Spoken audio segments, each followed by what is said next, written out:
Salam. Leksika bölməsində əsas məsələlərdən biri də, şagirdlərin ən çox çaşdırılan mövzulardan biri də birdən artıq cür təhlil edilən sözlərdir. Bunu mən sizə 3 dənə söz üzərində izah edəcəm. Deməli, qovaqdır, yaxıqdır və alaq söz üzərində izah edəcəm. Deməli, bu sözlər 3 cür təhlil oluna bilir. Birincisi qovaq sözü.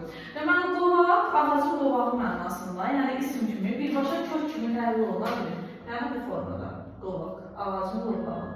Birbaşa kökdür. İkincisi, deməli, ağ şəkilçisi, hər hansı, yəni ağ şəkilçisi, hər hansı bir sözün tərkibində olduğu zaman ilk öncə fikirləşməliyik ki, birinci şəxsin cəmində feilin arzu şəklindən feilin əmr şəkli bir növ oxşarlıq təşkil edir. Ona görə də orada iki cür təhlil olunma qaydası ola bilər. Necə? Məsəl üçün, biri deyirəm ki, düşmənləri torpağımızdan qovaq. Burada qov sözün kökü, qov. Ağ isə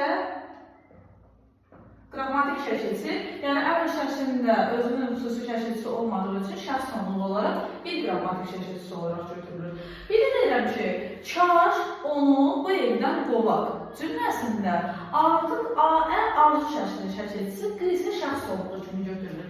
Yəni ayrı iki qrammatik şəkilçisi olaraq götürülür. Deməli, qov sözünün kökü A bir qrammatik, G iki qrammatik şəkilçisi olaraq götürülür. İkincisi, yataq sözündə. Deməli, yataq sözü birdən çox təhlil oluna bilən sözlərə aiddir. Məsəl üçün, birinci təhlil qaydası budur. Sözümüzün kökünü alacaq. Yat. Yatmaq feilindən yataq sözü düzəlir. Düzdür. Bir də var deyirəm ki, burada artıq düzəltmə isim mənasındadır. Düzəltmə isim mənasındadır. İkinci sözümüz. Deməli, gedək evdə yataq cümləsində artıq yataq əmr şəklinə gedir. Ona görə də sözümüzün kökü yenə yat olur, bir qrammatik şəkilçisi olaraq adı götürülür. Amma əgər deyir ki, kaş biz bu gecəni burada yataq cümləsində isə yenə eyni yuxarıdakı sözdə olduğu kimi A bir qrammatik şəkilçisi olaraq götürülür. Məsəl üçün, yenə yat sözünün kökü A qrammatik şəkilçisi, Q isə şəxs sonluq olaraq götürülür. Deməli, gələk alaq sözünə. Məsəl üçün, alaq.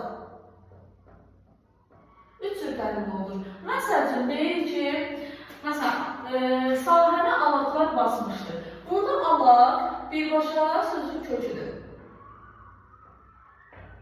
Birbaşa sözün köküdür. Sonra, ikincisində, deyirəm ki, gedək sənə paltar alaq cümləsində. Gedək sənə paltar alaq cümləsində, deməli, sözümüzün kökü aldı, yəni al feilidir. Alaqdakı A